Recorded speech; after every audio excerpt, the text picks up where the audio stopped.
ವಿಟ್ಲ ಪಟ್ಟಣ ಪಂಚಾಯತ್ ಚುನಾವಣೆಯಲ್ಲಿ 18 ವಾರ್ಡ್ಗಳ ಪೈಕಿ 12 ವಾರ್ಡ್ಗಳಲ್ಲಿ ಬಿಜೆಪಿ ಭರ್ಜರಿ ಜಯಭೇರಿ ಸಾಧಿಸಿದೆ. ಈ ಹಿನ್ನೆಲೆ ವಿಟ್ಲ ಜೈನ ಬಸದಿಯಿಂದ ಅದ್ದೂರಿಯಾಗಿ ಮೆರವಣಿಗೆ ಸಾಗಿದೆ.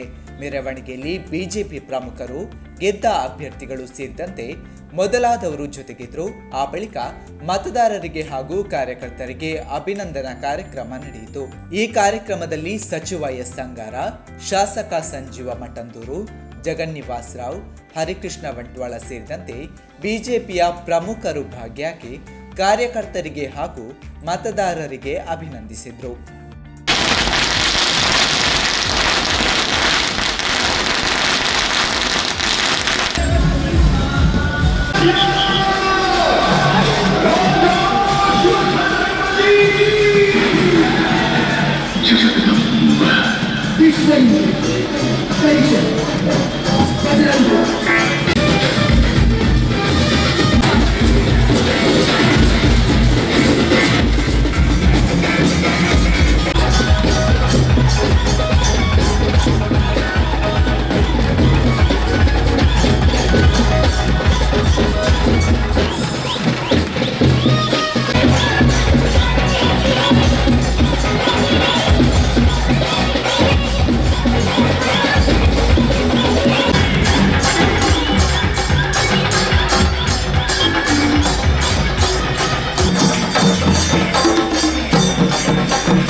ಮಹಾಶಕ್ತಿ ನೂತನವಾಗಿ ಆರಿಸಲ್ಪಟ್ಟಂತಹ ವಿಟ್ಲ ಮಹಾಶಕ್ತಿಗೆ ರಾಮದಾಸ್ ಬಂಟ್ವಾಳ ಅವರಿಗೆ ಕೂಡ ತಮ್ಮೆಲ್ಲರ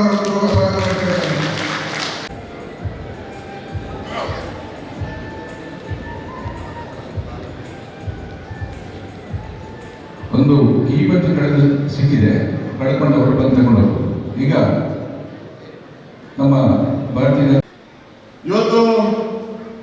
ಭಾರತೀಯ ಜನತಾ ಪಾರ್ಟಿಗೆ ವಿಟ್ಲ ಪಟ್ಟಣ ಪಂಚಾಯತ್ನಲ್ಲಿ 2ನೇ ಬಾರಿ ವಿಜಯ ಬಂದಿದೆ. ಈ ವಿಜಯದ ಹಿಂದಿರುವ ಕಾರಣ ಏನು? ವಿಜಯ ಬರಲಿಕ್ಕೆ ಯಾವ ರೀತಿಯಾದಂತಹ ಒಂದು ಶ್ರಮ ನಡೆದಿದೆ, ಯಾವ ರೀತಿಯಾದಂತಹ ಶಕ್ತಿಯನ್ನ ಇವತ್ತು ಕಾರ್ಯಕರ್ತರು ತುಂಬಿದ್ದಾರೆ. ಅದೇ ರೀತಿ ಕಳೆದ ಬಾರಿ ಈ ಪಟ್ಟಣ ಪಂಚಾಯತ್ನಲ್ಲಿ ಆಡಳಿತವನ್ನು ಮಾಡಿದಂತಹ ಸದಸ್ಯರು ಶಕ್ತಿಯನ್ನು ತುಂಬಿದ್ದಾರೆ ಎನ್ನುವಂಥದ್ದನ್ನು ನಾವು ನಮ್ಮ ಕಣ್ಣ ಮುಂದೆ ತರಬೇಕಾದಂತ ಅವಶ್ಯಕತೆ ಇದೆ. ಇವತ್ತು ಭಾರತೀಯ ಜನತಾ ಪಾರ್ಟಿ ಗ್ರಾಮದಿಂದ ಹಿಡಿದು ಬೂತಿನಿಂದ ಹಿಡಿದು ರಾಷ್ಟ್ರದವರೆಗೆ ಇವತ್ತು ಸಶಕ್ತವಾಗಿ ಮುನ್ನಡೆದು ಇರುವುದನ್ನು ಕಾಣ್ತಾ ಇದ್ದೇವೆ ನಾವು. ಇವತ್ತು ಭಾರತೀಯ ಜನತಾ ಪಾರ್ಟಿಗೆ ಸುವರ್ಣ ಯುಗ ಅಂತ ಹೇಳ್ತಾರೆ. ಆದರೆ ಈ ಸುವರ್ಣ ಯುಗದ ಸಂದರ್ಭದಲ್ಲಿ ಕೂಡ ನಮ್ಮೆಲ್ಲ ಕಾರ್ಯಕರ್ತರು ಅತ್ಯಂತ ಎಚ್ಚರವಾಗಿ ಕೆಲಸ ಕಾರ್ಯಗಳನ್ನು ಮಾಡಬೇಕಾದಂತ ಅವಶ್ಯಕತೆ ಇದೆ. ಇವತ್ತು ವಿಜಯ ಬಂದಿದೆ, 3ನೇ 2 ಬಹುಮತವನ್ನ ನಮಗೆ ಈ ವಿಟ್ಲದ ಮಹಾಜನತೆ ಕೊಟ್ಟಿದ್ದಾರೆ. ಅವರಿಗೆ ವಿಶೇಷವಾದಂತಹ ಅಭಿನಂದನೆಗಳನ್ನ ಈ ವಿಜಯೋತ್ಸವ, ಈ ಒಂದು ಮತದಾರರಿಗೆ ಅಭಿನಂದನೆ ಕಾರ್ಯಕ್ರಮ, ಅದೇ ರೀತಿ ಕಾರ್ಯಕರ್ತರಿಗೆ ಅಭಿನಂದನಾ ಕಾರ್ಯಕ್ರಮದಲ್ಲಿ ನಾನು ವಿಶೇಷವಾದಂತಹ ಅವರಿಗೆ ಸ್ಮರಣೆಯನ್ನ ಮಾಡಲಿಕ್ಕೆ, ಅವರ ಉಪಕಾರ ಸ್ಮರಣೆಯನ್ನ ಮಾಡಲಿಕ್ಕೆ ಇಚ್ಛೆ ಪಡ್ತಾ ಇದ್ದಾರೆ. ಭಾರತೀಯ ಜನತಾ ಪಾರ್ಟಿ ದಕ್ಷಿಣ ಕನ್ನಡ ಜಿಲ್ಲೆ ಮತ್ತು ಉಡುಪಿ ಜಿಲ್ಲೆಯ ಕಾರ್ಯಕರ್ತರು ಒಂದು ಸಂದೇಶವನ್ನು ಕೊಟ್ಟಿದ್ದಾರೆ. ಈ ಪಟ್ಟಣ ಪಂಚಾಯತ್ ಚುನಾವಣೆ ಕಾಪು, ಕೋಟೆಕಾರು ಮತ್ತು ವಿಟ್ಲ ಈ 3ರಲ್ಲಿ ಕೂಡ ಭಾರತೀಯ ಜನತಾ ಪಾರ್ಟಿಯ ಅಭ್ಯರ್ಥಿಗಳು ಗೆದ್ದು ಕರ್ನಾಟಕ ರಾಜ್ಯದ ಎಲ್ಲ ಜನರಿಗೆ ಕರಾವಳಿ ಜಿಲ್ಲೆ ಅನ್ನುವಂಥದ್ದು ಭಾರತೀಯ ಜನತಾ ಪಾರ್ಟಿಯ ಭದ್ರಕೋಟೆ ಅನ್ನೋದನ್ನ ತೋರಿಸಿದ್ದಾರೆ. ಈ ದೇಶದ ಪ್ರಧಾನಮಂತ್ರಿಯವರು ಮೋದಿಯವರು ಲೋಕಸಭಾ ಚುನಾವಣೆ ಸಂದರ್ಭದಲ್ಲಿ ನೆಹರು ಮೈದಾನಕ್ಕೆ ಬಂದಿದ್ದರು. ಬಂದ ಸಂದರ್ಭದಲ್ಲಿ ಅವರು ಹೋದ ಕಡೆಗಳಲ್ಲಿ ಒಂದು ಮಾತು ಹೇಳಿದರು. ದಕ್ಷಿಣ ಕನ್ನಡ ಜಿಲ್ಲೆ ಅನ್ನುವಂಥದ್ದು ಕೇಸರಿಯ ಭದ್ರ ಕೋಟೆ, ಇಲ್ಲಿನ ಕಾರ್ಯಕರ್ತರ ಬೆವರಿನಲ್ಲಿ ಭಾರತೀಯ ಜನತಾ ಪಾರ್ಟಿ ಹರಡುತ್ತದೆ ಅನ್ನುವ ಮಾತುಗಳನ್ನ ಮೋದಿಯವರು ಹೇಳಿದರು. ಇವತ್ತು ನಾವು ಈ ದೇಶಕ್ಕೆ ಭಾರತದ ಸಂಸ್ಕೃತಿ ಮತ್ತು ಪರಂಪರೆಯನ್ನ ಕಾಪಾಡುವಂತಹ ಮತ್ತು ಅದನ್ನು ರಕ್ಷಿಸುವಂತಹ ಒಂದು ರಾಜಕೀಯ ವ್ಯವಸ್ಥೆಯ ಅಗತ್ಯತೆ ಇದೆ. ಈ ದೇಶಕ್ಕೆ ಇಂದು ದೊಡ್ಡ ಗಂಡಾಂತರ ಯಾವುದು ಅಂತ ಕೇಳಿದರೆ ಎರಡು. ದೇಶ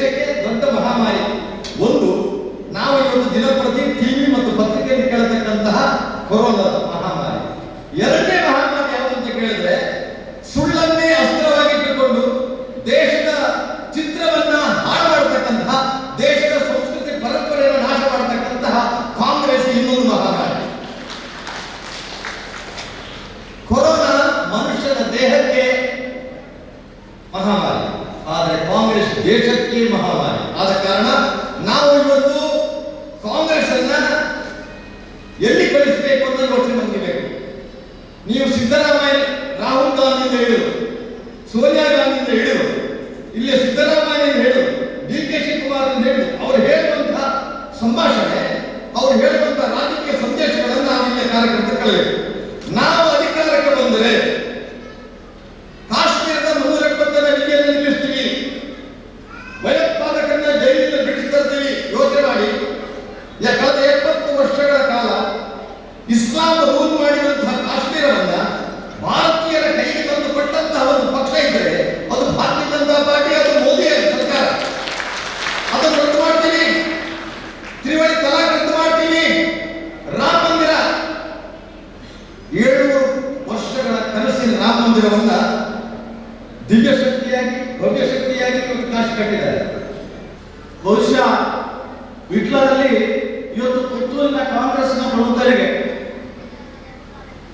ಹಿಂದೆ ನಮ್ಮ ಜೊತೆ ಇದ್ದುಕೊಂಡು ಬೇಕಾದಷ್ಟು ಅನುಭವಗಳನ್ನು ಪಡ್ಕೊಂಡು ಇವತ್ತು ಕಾಂಗ್ರೆಸ್ನ ನಾಯಕರು ಅಂತ ಹೇಳಿಕೊಂಡು ತಿರುಗುವಂತವರಿಗೆ ಈ ಸಂದರ್ಭದಲ್ಲಿ ಹೇಳ್ತಾ ಇದ್ದಾರೆ, ಮುಂದೆ ಪುತ್ತೂರು ನೆಲ ಅಂತ ಹೇಳುವಂಥದ್ದು ಅದು ಭಾರತೀಯ ಜನತಾ ಪಾರ್ಟಿಯ ನೆಲವೇ. ಹಾಗಾಗಿ ನೀವು ಸುಮ್ಮನೆ ವಿಟ್ಲ ಇರ್ಬೋದು, ಮತ್ತೊಂದು ಕಡೆ ಇರ್ಬೋದು, ನಮ್ಮನ್ನು ಎಚ್ಚರಿಸಬೇಡಿ. ಇವತ್ತು ಕಾಂಗ್ರೆಸ್ ಅನ್ನು ಧೂಳಿಮಟ್ಟ ಮಾಡುವುದರಲ್ಲಿ ಇವತ್ತು ವಿಟ್ಲದವರು ಅತ್ಯಂತ ಯಶಸ್ವಿಯಾಗಿ, ಬಹುಶಃ ವಿಟ್ಲದ ಮತದಾರ ದೇವರುಗಳು ಮತ್ತು ಕಾರ್ಯಕರ್ತ ದೇವರುಗಳು ಅದ್ಭುತ ಕೆಲಸ ಮಾಡುವ ಮುಖಾಂತರ ಇವತ್ತು ಆ ಪತಾಕೆಯನ್ನು ನಿತ್ಯಾನಂದ ಪೈ ಮೂಲಕ ಇವತ್ತು ಎತ್ತರಿಸುವಲ್ಲಿ ನಾವು ಯಶಸ್ಸನ್ನು ಕಂಡಿದ್ದೇವೆ. ಹಾಗೆ ಇನ್ನು ಮುಂದಿನ ಎಲ್ಲಾ ಚುನಾವಣೆಗಳು ಕೂಡ ಪುತ್ತೂರು ಮಂಡಲ ಅಧ್ಯಕ್ಷರಿದ್ದಾರೆ. ಮುಂದೆ ತಾಲೂಕು ಪಂಚಾಯತ್ ಮತ್ತು ಜಿಲ್ಲಾ ಪಂಚಾಯತ್ ಚುನಾವಣೆಗಳು ಬರಲಿಕ್ಕಿದೆ. ಅತ್ಯಂತ ಯಶಸ್ವಿಯಾಗಿ ಇದನ್ನು ನಿಭಾಯಿಸಿದ್ದಾರೆ. ಕಳೆದ 60 ವರ್ಷಗಳ ಕಾಲದಲ್ಲಿ ಕೆಳಗಿಂದ ಹಿಡಿದು ಮೇಲೆವರೆಗೆ ಕಾಂಗ್ರೆಸ್ ಆಡಳಿತ. ಆಗ ನೀವು ಯಾಕೆ ಮಾಡಲಿಲ್ಲ ಅಂತಕ್ಕಂಥ ಪ್ರಶ್ನೆ ಹಾಕಿ.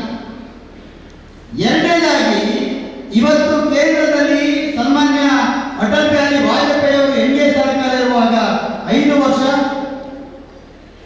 ಈಗ ನರೇಂದ್ರ ಮೋದಿ ಅವರು ಸುಮಾರು 7 ವರ್ಷ, ಸುಮಾರು 8 ವರ್ಷ ಇಟ್ಕೊಂಡು ಸುಮಾರು 13 ವರ್ಷಗಳ ಕಾಲ ಮಾತ್ರ ಕೇಂದ್ರದಲ್ಲಿ ನಾವು ಆಡಳಿತವನ್ನ ಮಾಡಿರುವಂಥದ್ದು. ರಾಜ್ಯದಲ್ಲಿ ನಾವು ಸುಮಾರು 8 ವರ್ಷಗಳ ಕಾಲ ಮಾತ್ರ ನಾವು ಆಡಳಿತವನ್ನು ಮಾಡಿರ್ತಕ್ಕಂಥದ್ದು. ಆದರೆ ನಮಗೆಲ್ಲರೂ ಕೂಡ 13 ವರ್ಷದಲ್ಲಿ ಕೇಂದ್ರದಲ್ಲಿ ಯಾವ ರೀತಿಯ ಅಭಿವೃದ್ಧಿ ಕೆಲಸವನ್ನ ಮಾಡಿದ್ದೇವೆ ಅಂತಕ್ಕಂಥ ಸ್ಪಷ್ಟವಾಗಿರ್ತಕ್ಕಂಥ ಮಾಹಿತಿ ನಮ್ಮಲ್ಲಿದೆ. ಅದೇ ರೀತಿಯಲ್ಲಿ ರಾಜ್ಯದಲ್ಲಿ ರಾಜ್ಯ ಸರ್ಕಾರದಲ್ಲಿ ನಾವು ಯಾವ ರೀತಿಯ ಅಭಿವೃದ್ಧಿ ಕೆಲಸವನ್ನು ಮಾಡಿದೆ ಅಂತಕ್ಕಂಥ ಮಾಹಿತಿ ಕೂಡ ನಮ್ಮಲ್ಲಿದೆ.